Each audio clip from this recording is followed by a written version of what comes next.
All right, everybody, hello and welcome. Thanks for joining us for today's History at High Noon program with the Ginger Gingerbread Lady. My name is Stacy and I handle adult education here at the North Carolina Museum of History. If you enjoyed today's program, we invite you to please head over to the museum's website at ncmuseumofhistory.org, where you can learn more about upcoming programs, exhibits, and digital resources. This is also where you can find more information about shopping in our wonderful museum shop and joining our North Carolina Museum of History Associates. Our associates and foundation provide crucial funding and support to the museum, which in addition to many other things, helps make programming like today's program possible. A few quick housekeeping items for today. We ask that you please keep your mics muted throughout the program and to please type any questions that you have for our guest speaker into the chat function located at the bottom center of your screen. At the end of the presentation, our speaker will answer as many of your questions as time allows. So it's my honor to introduce and welcome today's speaker, Lindsay Deibler. She has a Bachelor of Science in Interior Design from Florida State University and is an allied member of ASID, which is the American Society of Interior Designers. Deibler worked in interior design in West Palm Beach and Jupiter, Florida, and Charleston, South Carolina, before moving to Winston-Salem, North Carolina. She currently runs her own design firm, Lindsay Deibler Interiors. She also paints and creates beautiful gingerbread pieces as a side passion. A self-taught baker, Deibler started making cakes for friends and family, but recently, in the past 4 years, her love of learning the craft of gingerbread grew. She has wonderful ginger friends within the gingerbread community to ask questions of and to learn from. She looks forward to creating wonderful magical pieces for competitions during the holiday season each year. So Lindsay, I'm going to turn it over to you. Welcome. Thank you for being with us today. Thank you for having me. And I'm going to take myself off of here so I can't see my face while I talk to all you wonderful people. So I'm going to do that right now. All right. So to get started, I am Lindsay Deibler, Ginger Gingerbread Lady, on Instagram, Facebook, and the internet, and to my friends. I'm your panelist today for the North Carolina Museum of History, and I'd like to thank them for this opportunity of having me here today. I love to talk about all things gingerbread. I'm happy to share with you some of the joys of being a gingerbread artist.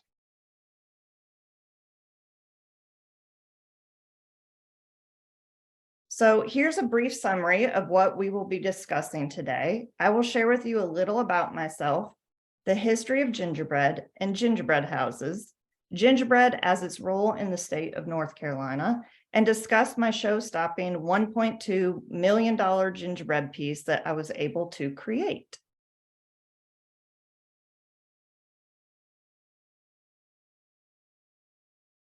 So real quick, I'd like to introduce myself. I live in Winston-Salem, North Carolina with my husband, 2 boys, and 2 dogs. I own my own interior design business, but we are here today to discuss that I am also a gingerbread artist. Below is a short reference to some of my awards, commissions, and donations, but you can reference the full list on my webpage. The most recent award being top 10 in the adult category at the National Gingerbread Competition held in Asheville, North Carolina in November 2022. That piece is shown on the bottom right. I did have a partner on this piece, Wendy Pryor. We competed under the name the Befuddled Bakers.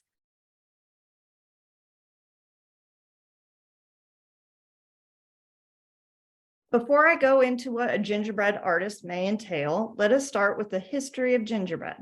I think most people have a general idea or even a taste in their mouth when they hear the word gingerbread. Gingerbread is a type of sweet spice biscuit or cake that originated in Europe in the Middle Ages. It is traditionally made from a mixture of flour, sugar, honey, and spices such as ginger, nutmeg, and cloves. The use of ginger in gingerbread can be traced back to the ancient Greeks and Romans, who used the spice in their cooking and baking. Gingerbread has had a long and varied history that has taken many forms over the years. It was often used as medicinal remedy for ailments such as indigestion and colds. Just like today, ginger is used to treat nausea. Gingerbread is mostly associated with Christmas and is often shaped into decorative forms such as houses or people. The picture is of a small house I made for a local fair competition. The theme was fair flowers. The sunflower parts were all baked gingerbread. This is the fair flowers piece before I put it all together. It is always best to decorate your gingerbread house by laying it flat first. After things have had time to dry, then it's time to construct.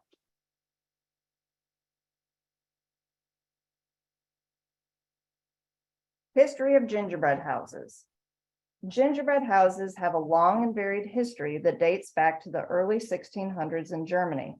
The first gingerbread houses were inspired by the Brothers Grimm fairy tale, Hansel and Gretel, in which two children come across a house made of sweets in the forest. The tradition of creating gingerbread houses at Christmas time became popular in Germany, and the practice eventually spread to other countries. Today, gingerbread houses are a popular holiday tradition in many parts of the world, and people continue to create elaborate and creative designs using gingerbread and other sweets. The gingerbread piece shown here is one that I was commissioned by Elite Canine, a local dog training company, for their 10th anniversary holiday party. Santa even approved. I thought I would show you how the dogs were made. I first sculpted them out of rice cereal treats and then covered them in modeling chocolate and gum paste and later highlighted with edible oil paint.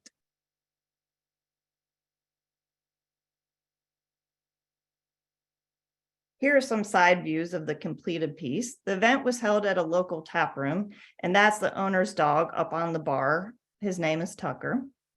And Elite Canine works and supports the Forsyth Humane Society, so that is showcased here with all types of dogs shown. All of that is gingerbread. There's a little bit of fondant, and there's some isomalt accents.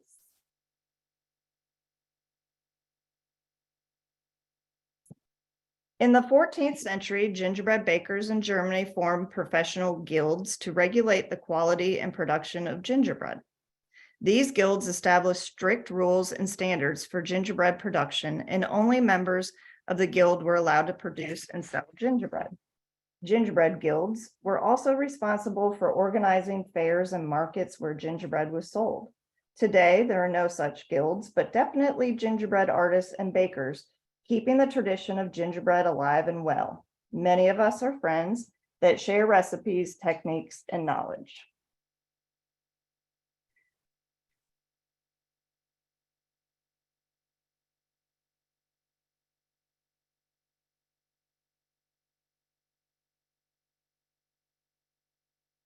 Oh, let's see here. So this brings us to the National Gingerbread Competition that is held at the Omni Grove Park Inn in Asheville, North Carolina. It all began with a small group of gingerbread houses built by community members in 1992 as another way to celebrate the holiday season, and they had no plans to continue the following year. Well, they did, and there was no way that they could foreshadow that 3 decades later, it would be one of the nation's most celebrated and competitive holiday events. A portion of the parking proceeds is donated to the community in support of local not-for-profit organizations. As the event grew, so did the caliber of judges and competitors. The panel of judges represents nationally renowned food, arts, and media professionals, and the level of competition has attracted the highest quality of design, artistry, and pastry expertise. The competition has merited broadcast coverage by multiple media outlets. The gingerbread display has grown in more than just entries. It has brought with it more prize money and new award categories, like introduced in 2022, like Best Structure or Most Unique Ingredient, to name a few. With the national competition being held in North Carolina, the level and number of gingerbread artists within our state is truly amazing. I'm honored to be a part of keeping the tradition of gingerbread art going.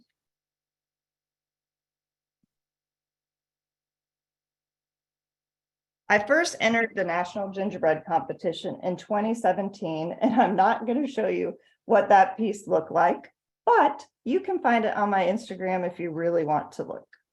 I entered as a complete newbie to the art form and quickly learned I needed some practice.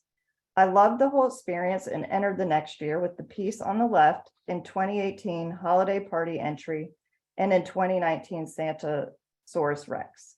And I've competed every year except for 2021 since.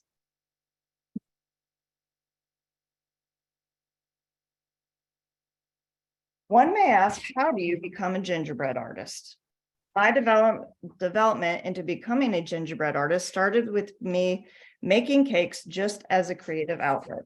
My hobby quickly turned into me being asked to bake cakes for friends and family, and often up to 5 cakes a weekend. Then, living in North Carolina and having the National Gingerbread Competition held in Nashville, people started to tell me that I needed to enter that competition. I had never worked with gingerbread, and so I made 2 houses for a local charity event. Nothing fancy, but it was fun. So it got me interested, and so it led me to enter the national competition, not knowing the caliber of piece that I needed to deliver. I was completely blown away with the talent and knew I definitely needed to step up my knowledge of how to create such amazing gingerbread art. I was invited to a gingerbread class taught by now 4-time national winner Ann Bailey, and have practiced a ton over the 5 years of my gingerbread journey. This has led me to being able to teach others now as well. I think those gingerbread guilds would be proud.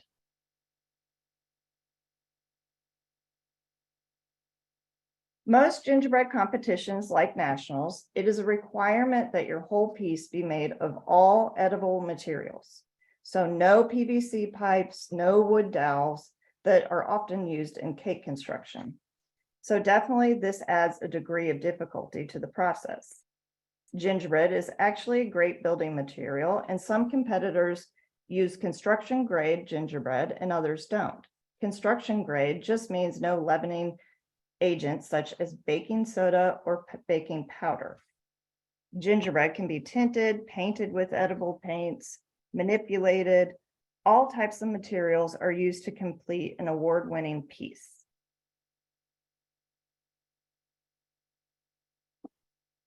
But you don't have to compete to have fun with gingerbread.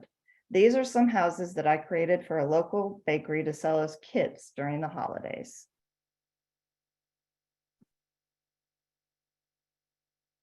So now, what maybe you've been waiting for, the $1.2 million gingerbread house that I had the amazing opportunity to create for Bailey's Fine Jewelry in Raleigh, North Carolina.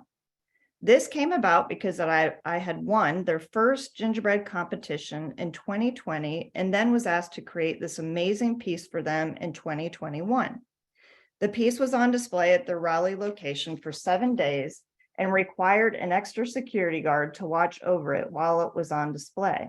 It was picked up and moved each night to be placed into their vault.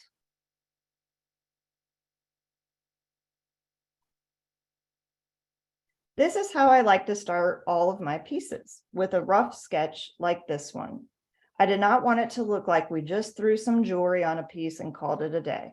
The jewelry had to be part of the piece. You can see strands of pearls lining the edges of the house, a watch face as a clock, and other places to showcase jewelry. The piece had to carry the theme of ice all the way through, keeping the colorway consistent throughout, which meant keeping the jewelry consistent as well. So lots of diamonds, pearls, and blues.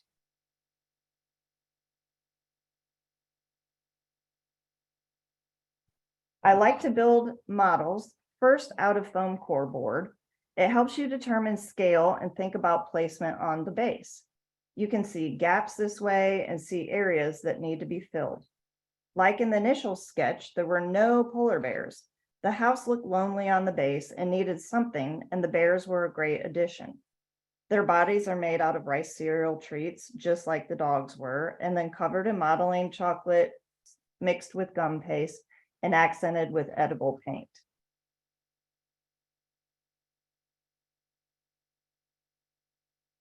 I knew we were going to insert a Rolex watch face in the front for the clock above the door, so I built an opening to size. I did not have the Rolex watch to use for the scale at home. And since this was not for a competition, I was able to use non-edible materials to assist in mounting the jewelry. The windows were engraved acrylic and non-edible. I had no idea of the exact jewelry we were going to use, but I had to plan for areas to showcase the jewelry. I brought all of the gingerbread, ice malt parts, and fondant to assemble on site at their store.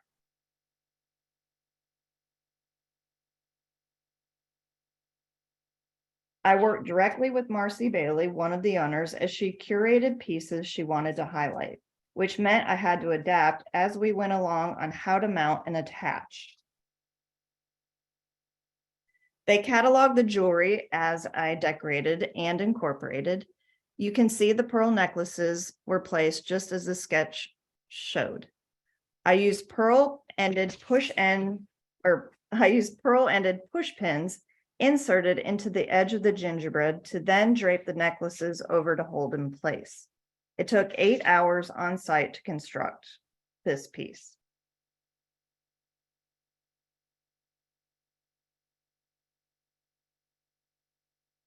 The photo on the left is my favorite. That bracelet is amazing. We attached it to look like a fancy necklace for the polar bear. Hard to tell, but in the bottom left corner, there is a diamond ring worth $325,000. And no, I did not try it on. I was too scared to touch it. On the right photo, you can see the Rolex watch face. Inside is sitting on a foam core base that I made and then was pushed into fondant to help hold it up. In the windows are diamond earrings with the posts mounted into foam core board.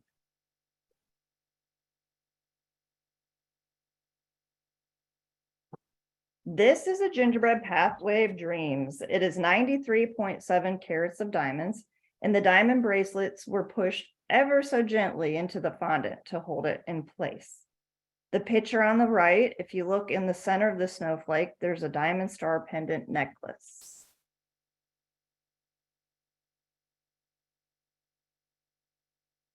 The diamond chandelier earrings were a must and were perfect for the piece, but it required me to figure out how on the fly we were going to mount them. I cut 2 pieces of foam core and hot glued them together, so the post had something to be inserted into. They were hung to look like exterior lighting.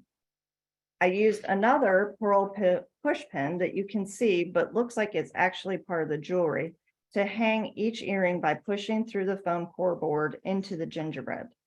Then there's an amazing diamond brooch in the window. The earrings cost $17,500 for the pair.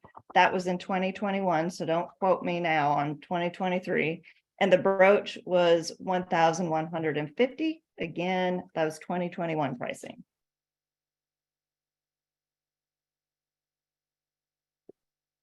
Marcy Bailey had the idea of the baby polar bear holding a loose 15.25 carat emerald cut blue Sri Lankan sapphire. So amazing.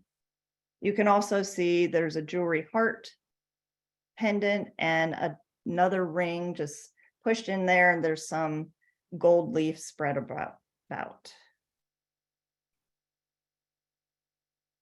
So this is the full completed piece, the $1.2 million. And sprinkled throughout, you can find the jewelry. Some fun house facts. It's worth $1,275,395 to be exact. There were 155 pearls, 51.8 carats of sapphires and aquamarines.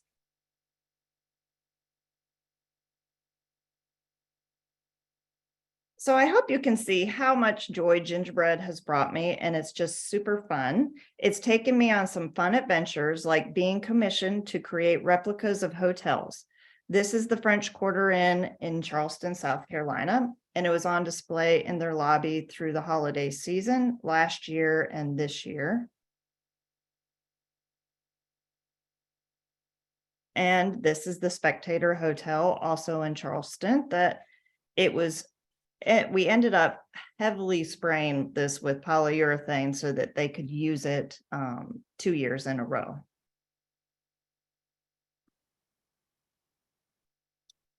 I've been able to compete on 2 Food Network shows, Holiday Baking Championship, Gingerbread Showdown, and the Christmas Cookie Challenge.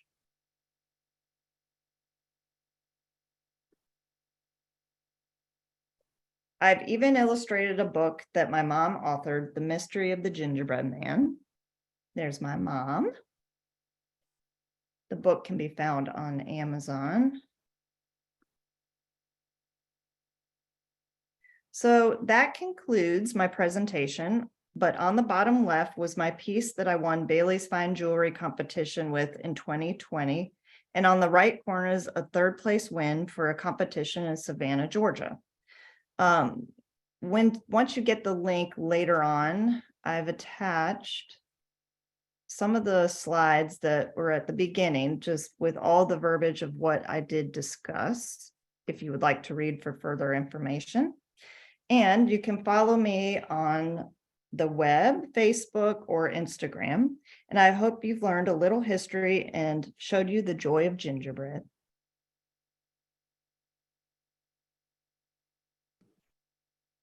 This was so awesome, Lindsay. Thank you so much. We have questions, as I figured we would. All right. Okay. So the first.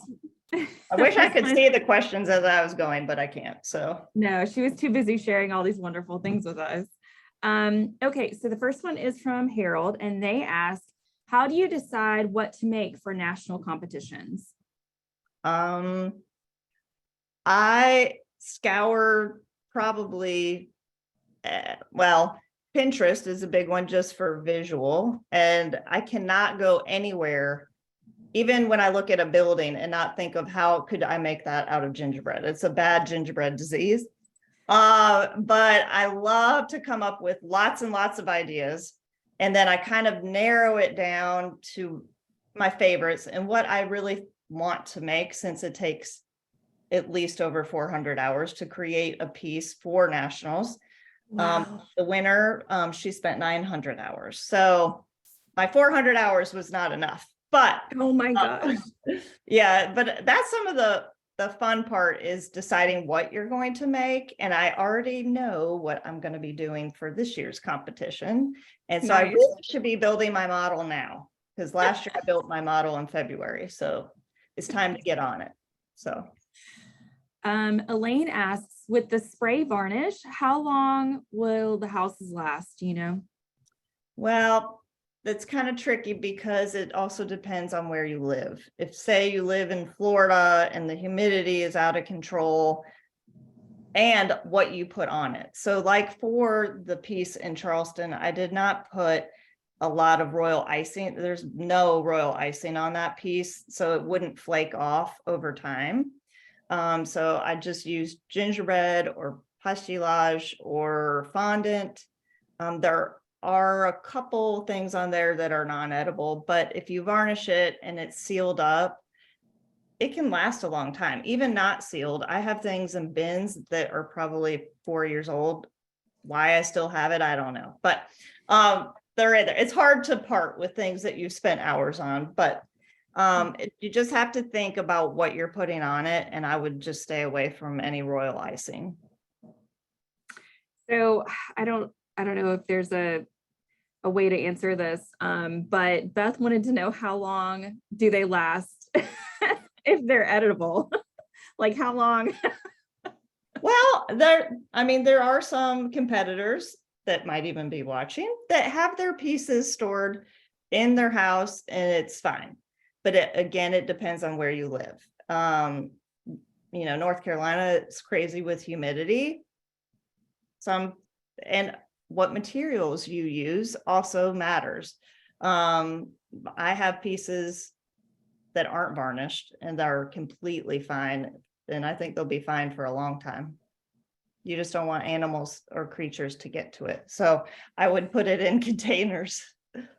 And eat at your own risk. Yeah. We'll just put that tagline in there just in case. Right. So Tina asks, what is your favorite stage of a build? I definitely go through emotional feelings while I'm building. For example, I don't know if you can still see the elephants down here on the bottom right. Yeah. I actually started that for nationals and I hated it. I don't know what, I started the piece, I had elephants and the base, and I hated it. So I packed it away and I started working on a different piece. And then I decided to come back to that piece and I end up really liking this piece now. So you go in waves. The longer you look at something, the longer you're like, oh gosh, you see all the flaws. And for example, the piece that recently for nationals, it was on display for a month, so I didn't see it for a month, and when I got it back I was like, oh my gosh, it really is cute, because you just sort of lose the overall feel of it. But my favorite part is delivery and dressing up and seeing all the ginger friends that are there and their pieces. So that's my favorite. Once you get it on the table and you don't have to touch it anymore, that's probably my favorite. Understandably, that's Yeah. a lot. Uh-huh. Robin asks, do you plan and create designs year round or just mainly at the holidays? Beautiful creations, by the way. Oh, thank you. Well, no, you have to plan now, basically. I mean, the minute that I got back from nationals was the minute that you start planning for next year and planning on what competitions you want to enter. Maybe you don't want to do nationals and there might be other ones that you can enter, like the fair piece. I entered the fair and I won $30, and it basically felt like I won $1 million and was jumping up and down and over $30, So, but you need to start planning now and just plan out your gingerbread schedule and your designs. And what I've started to do is make mood boards on foam cord. And that keeps you from swaying or looking again at more ideas. And I reference that the whole way through, whether it ends up looking exactly like your mood board. I wish I could show you the mood board that I had made. I don't know where it is at the moment for nationals. And it doesn't look like it, but the whole color scheme, the feel of it, the peppermint feel was an overall theme. And I didn't sway from it, because then that's when you get crazy with ideas. You just have to stay focused. So I've already kind of planned out what gingerbread things are happening for the year already. So Pamela asks, where are your entries into the national competition? Is there somewhere that folks can go to see pictures of them? The ones that all the pieces I've done, you can see on my Instagram or on the webpage. I do have them kind of labeled. I don't have them all, I don't believe, but Instagram, they might all be there. Okay. And you guys, I shared Lindsay's Instagram and her website in the chat. I will do that again. And it's also right here in front of us on her. Yeah. Did she ask something else? Did I answer that right? I think so, yeah. Okay. I'm just scrolling. We have Oh, so many questions. and then if she was wondering about nationals, I don't know if she was or not, but the forms to compete in nationals usually come out in the end of June, beginning of July. And so if you want to try to get a room discount at the Grove Park, you can sign up early and get a code. Okay, good to know. So I'm sure that would be helpful, because I'm and sure it's there's free. a lot of folks. It's free to compete in that competition. Most competitions are, but. Wow. Our next question is, if it takes so long to build a house, wouldn't it go stale before the competition? So I guess their question is, how do you keep it strong? Well, no one eats it. No one will be eating your piece. Some competitors, it's iffy on whether they use dehumidifiers in their rooms. I do, just because the room that I do keep my gingerbread pieces, it just gets I don't know. That part of our house is very humid. I don't know why. But other people don't have to use dehumidifiers, but a lot of competitors do, just in the room with it. And I have a baker's rack that has like 12 pan sheet areas on either side. And so I'll just keep them laying flat. And sometimes you can put heavy things on top of the bigger pieces so that they don't warp.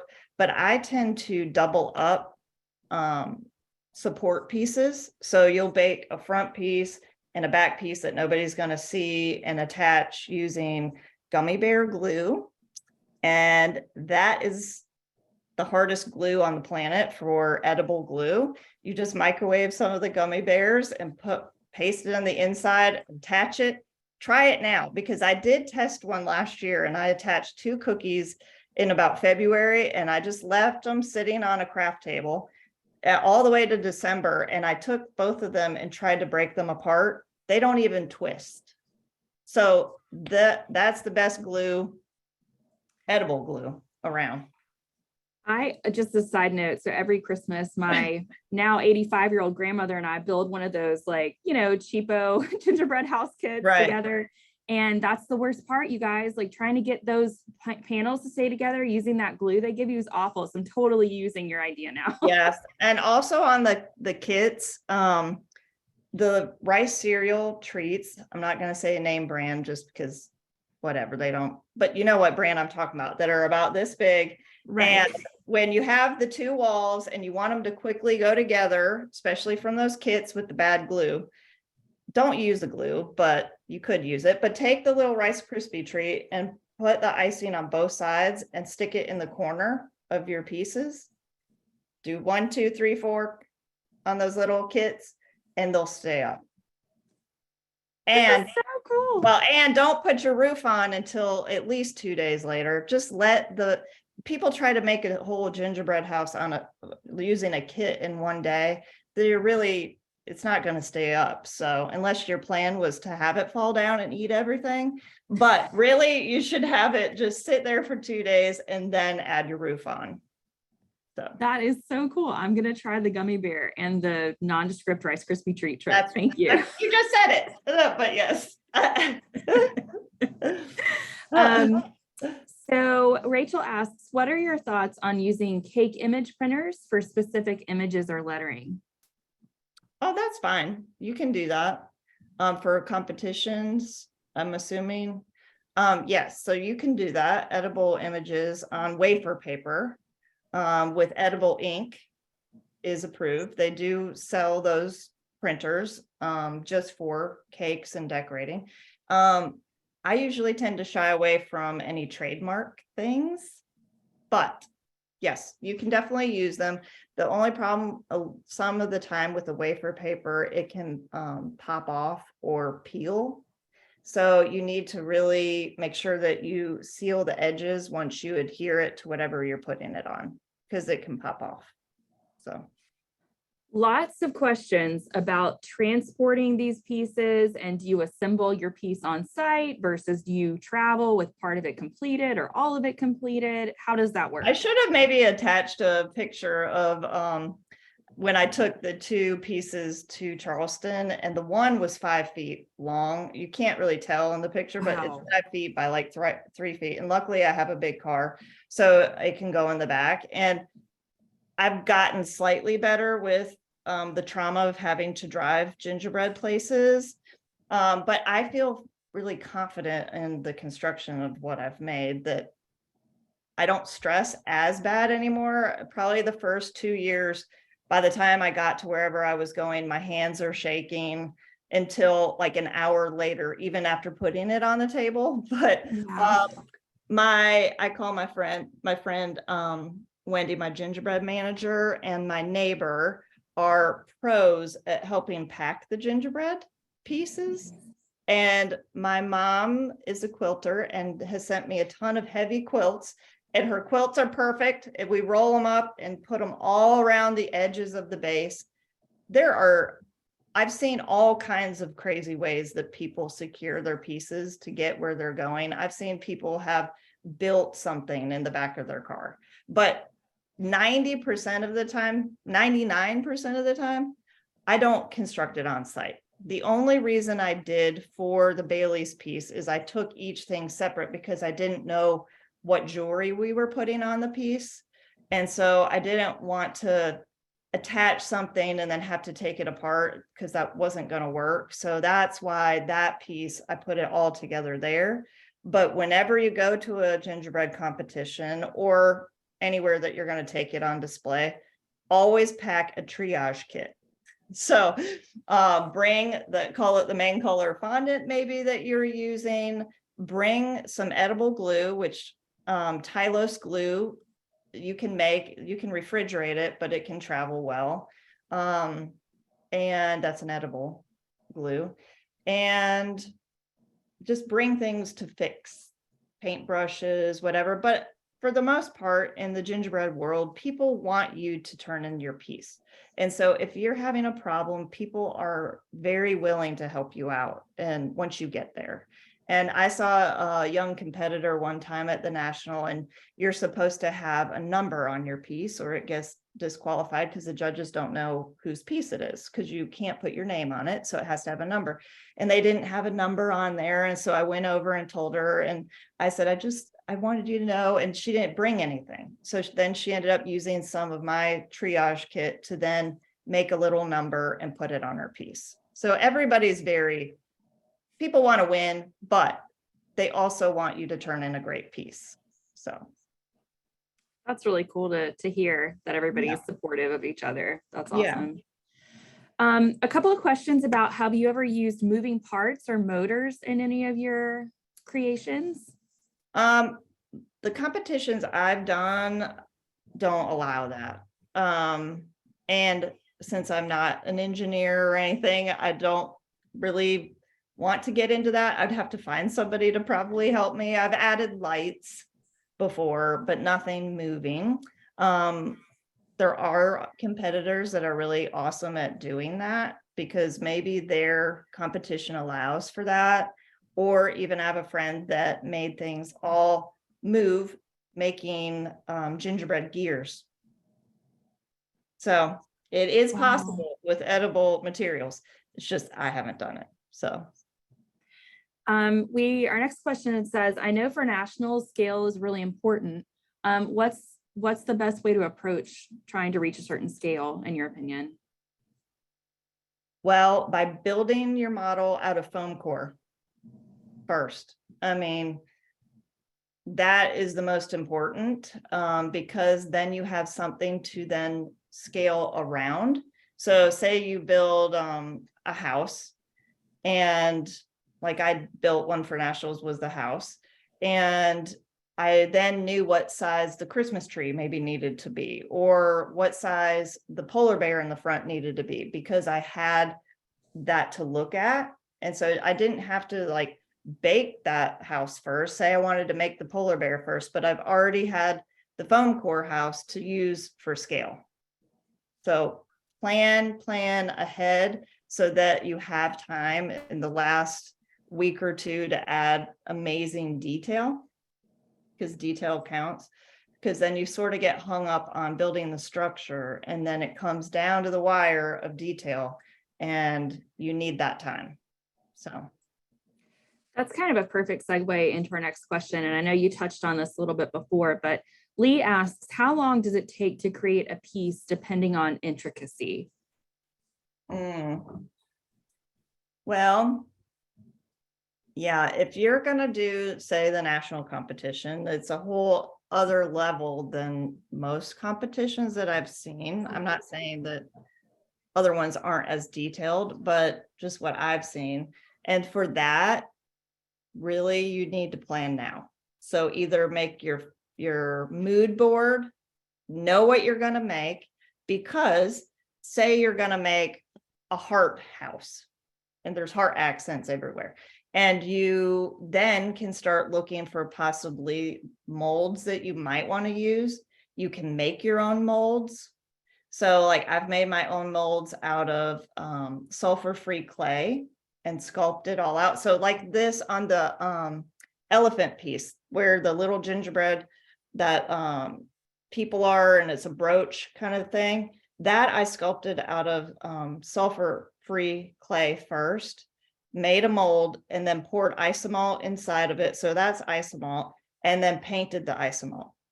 So if you're going to make things like that, you need to start now. So that's why you need a Gingy calendar and know what day different competitions are, or what days you're going to take it somewhere. And so like I completed the dog piece. I worked on the dogs maybe in October randomly. And then as it got closer to the date, that took me maybe 2 weeks. But something down here on the left, that's going to take probably months, because you can't see the back of this one, but there's a lot of detail on the back. So it just depends on your level of detail and when you need to start. But definitely I would start now with the mood boards, the foam core boards, work on your base. If you're going to have a base, different competitions have different sizes. So some are 24 by 24, but I've seen no bigger than 18 inches. So you need to know what your competition's base requirement is. And are you going to put feet on it? Are you going to paint it? What are you going to put on the top of it? So do you want it a shape?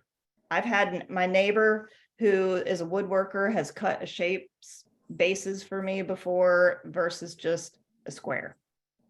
So that kind of leads into the next question. Do most competitions have themes, or do you just get to choose what you're going to make? The ones that I've done do not typically, but like the fair one that I did with my big $30 win, that had a theme. So that was the fair flower theme. But for most competitions, they don't tell you, which also makes it harder to narrow down what you're going to do, because you come up with, oh, I'm going to do rainbow. Oh no, I'm going to do only polar bear house. I'm going to do leprechauns or something. You just need to nail down what you think you're going to like. But again, you can sway. I swayed. I hated the elephants at the time, and I completely left it sitting there, and I didn't throw it away. And then another competition came up, and I was like, I had that. I can finish that. So, yeah. Cheryl asks, can you tell us where you collect your awesome gingerbread fashions that you've been known to wear to competition? This might be my Cheryl gingerbread gear, Cheryl. I'm not sure. But like these are my earrings, gingerbread earrings. So I love to dress up for competitions and kind of match my piece. Like this year, I had a peppermint dress that I found on Amazon. Etsy has cute things like earrings, but even the piece that I did for Bailey's, I was wearing like that. It was like a blue leopardy, whatever. I purposely wore that to theme with the piece being diamonds and white and blue and whatever. I just like to theme it. And that I got at a boutique shop, the top. But I knew what I was making, so that when I saw something I wanted to buy, so. All about the planning. Yes. There's a theme of planning. Way ahead. Yes. Do you know if there are national competitions that children can enter? Oh, yes. So the national competition does have, I think it's a child category that's age 5 to 8. And then youth, I believe, is 8 to 12. And then teen, 12 to 18 or 13 to 18, and then adult. So the national does have the 4 different levels. And it's that I think adds to it, because you see how excited the little kids are when they bring their pieces and they can show off their pieces. So it's not just a bunch of adults trying to beat other adults. Like, it's children are enjoying themselves. The teens are getting to compete before maybe they enter the adult category. And last year they introduced the different categories within it, through everybody, like best use of sprinkles. Somebody won a prize for that at nationals. And so it is kids, youth, teen, and adult. And again, it's a free competition, and it gets you in the holiday spirit. And it is always the first weekend before Thanksgiving. So Stephen asks, are there any international competitions that you have or will enter? I believe that there are. I think I saw one just recently, but I can't imagine flying. I do have a friend that has flown her pieces, and she said sometimes it works out and sometimes doesn't work out. That would give me a panic attack, especially if I worked on it for months. So if I did an international, I would do what I kind of did for Bailey's and pack up individual things so that maybe once you got there and get there a little early to somehow attach them or something ahead of time. But again, I would plan that build probably there a couple days before the competition. But yeah, people do travel for the national. There's somebody from all like different countries come. So don't think I could handle that, but maybe. So This question is about the Food Network competitions. Were you able to plan ahead or did you have to work on the fly, like come up with something last minute? So there's lots of secrets with television shows that you really can't share. Gotcha. You sign big contracts. So So hopefully a question that you are allowed to answer. yeah. How do you personally bake curve pieces? There are many variations and techniques. Yeah, so like again on the elephant piece, how you sort of see that arch piece, that one I did by taking two cake pans, the like 8-inch round cake pans, I duct taped them together. I was like, I could ruin this, I don't know, but I duct taped them together and then I wrapped it up with tin foil, lightly sprayed it, and I laid the gingerbread over top of it. And I put it in the oven standing up. I don't know if I put tin foil on the inside on the tray or whatever. Basically, how I do things is trial and error, a lot of it. And I'm like, okay, we'll just see if I ruin this. I don't know. So that one I did the arch that way, but you can also use liquor bottles, wine bottles. Liquor bottles actually make great fireplaces for the outside of your piece with their shapes. And again, I would wrap it with tin foil and you can bake that flat and then we'll drape your gingerbread over top of it and shape it, use it as the base. And then you could attach different things on the outside. I've seen people, I'd go into hardware stores into like the plumbing section and they always come over and are like, oh, can I help you? And I said, well, I'm here for gingerbread. And then they basically just glaze over and walk away. And so then you can buy pipes and different pieces in the plumbing department and wrap it up with tin foil again and bake it. So again, also if I'm in stores and I see a random shape of anything metal, I think, how can I use that on gingerbread? So I don't think I'm ever going to look at Lowe's hardware the same ever again. I don't go in there for anything but gingerbread. So if they ask me something, I'm like, oh, I'm here for gingerbread. And then they'll basically walk off. So, Well, that kind of leads into our second to last question. Where do you source your supplies for all of making your gingerbread creations? Right. So that is something that I need to, I think, add onto my webpage because I've hunted all over the internet for different things and I've tried different products. But again, it's hard to tell somebody to use a certain brand when maybe they don't like the texture of it. I personally love, there's a new edible oil paint. I love how it is because I think that my background is growing up in the art world and I love how oil paints work. And so I think I'm strictly going to stick to the oil paints from here on out, edible. And I used to try to use a different brand and I liked it, but it just seemed a little watery for me. But if you like that look, then you probably like that product. So it's kind of hard to tell people, oh, this is the definite products to use. I like to use semi-isomalt I don't like to make my own isomalt. They sell like pieces that are already created that you can just put in the microwave, that you can tint different colors. They come in different colors. There's Evil Cake Genius is a great site. Just a lot of them are cake sites. So just look on different cake decorating sites and think, how can I use it in gingerbread land? So my current national piece, I used a chocolate transfer sheet, and those are primarily used for making like chocolate bark, but with some decorative whatever on it. And I took it and used it and made gingerbread wallpaper.